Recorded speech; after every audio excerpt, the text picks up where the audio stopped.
छूटल लगा हवा नके में हो दिया, छूटल लगा हवा नके में हो दिया। जियरवा घबराई रे, जियरवा घबराई रे।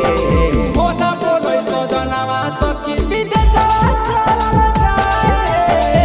बोला बोलो सजनवा सखी विदेशवा चल जाए रे। बोला बोलो सजना देखी के राजा जी के सूरतिया किया लोराई रे। बोला बोलो सजनवा सखी विदेशवा चल जाए रे। बोला बोलो सजनवा सखी विदेशवा चल जाए रे। बोला बोलो सजना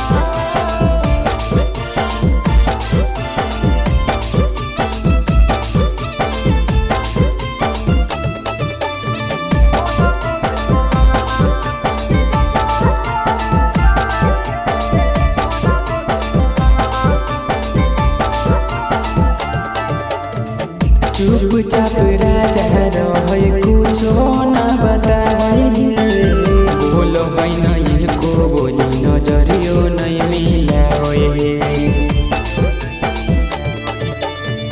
चुपचाप राजा रहे कुछो न बताई बोलो है नहीं को बोली नजरियो नहीं मिला ये सोची सोची के सखी दर्द बढ़ल जाए रे। ये सोची सोची के सखी दर्द बढ़ल जाए रे। बोला बोलो सजनवा सखी विदेशवा चल जाए रे। बोला बोलो सजनवा सखी विदेशवा चल जाए रे। बोला बोलो सजना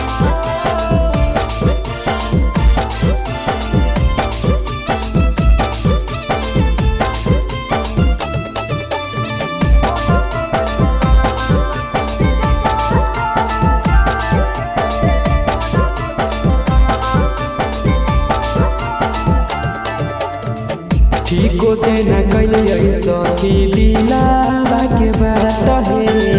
एको दिन न सुतल सखी पियावा हमारा साथ है। ठीको से न कैलियै सखी दिलावा के बात है।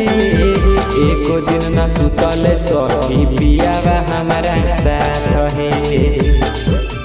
गोलू बोलो मुआगे के तनो रोकी रुके सखी नाई है। गोलू बोलो मुआगे के तनो रोकी रुके सखी नाई।